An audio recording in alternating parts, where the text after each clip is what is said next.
இனிமே கண்ணை மூடிட்டு கடலை எண்ணெய் வாங்கலாம். ஏன்னா மந்த்ரா கடலை எண்ணெய் இதயத்தின் தயாரிப்பு.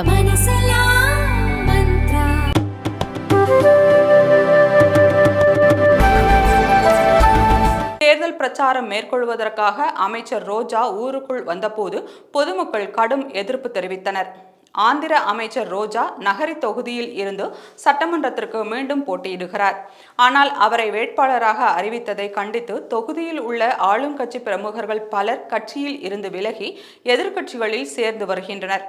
ரோஜா திருப்பதி மாவட்டம் வடமாலைப்பேட்டை அருகே உள்ள வேமாபுரம் கிராமத்திற்கு கட்சி தொண்டர்களுடன் தேர்தல் பிரச்சாரம் செய்வதற்காக சென்றிருந்தார். அப்போது கிராம எல்லையில் திரண்டிருந்த ஊர் பொதுமக்கள் ரோஜா ஊருக்குள் வரக்கூடாது என்று எதிர்ப்பு தெரிவித்தனர். மேலும் திரும்பி போ என்ற கோஷம் எழுப்பினர். இதனால் அந்த பகுதியில் பெரும் பரபரப்பு ஏற்பட்டது. ரோஜாவுடன் சென்றிருந்த கட்சி பிரமுகர்கள் அதிருப்திற்கான காரணம் பற்றி கிராம மக்களிடம் விசாரித்தனர். அப்போது கடந்த 5 ஆண்டுகளில் ரோஜா எங்கள் கிராமத்திற்கு ஒன்றும் செய்யவில்லை, எனவே எங்கள் கிராமத்திற்குள் அவர் நுழையக்கூடாது என்று அவர்கள் தெரிவித்தனர். நீண்ட நேர பேச்சுவார்த்தைக்கு பின் பிரச்சார வாகனத்தில் ரோஜா கிராமத்திற்குள் சென்று தேர்தல் பிரச்சாரம் மேற்கொண்டார். ஆனால் கிராம பொதுமக்கள் வீடுகளின் கதவுகளை அடைத்து உள்ளேயே இருந்து கொண்டனர். எனவே ரோஜா சுமார் 10 நிமிடம் மட்டுமே பிரச்சாரம் செய்து அங்கிருந்து திரும்பிச் சென்றார்.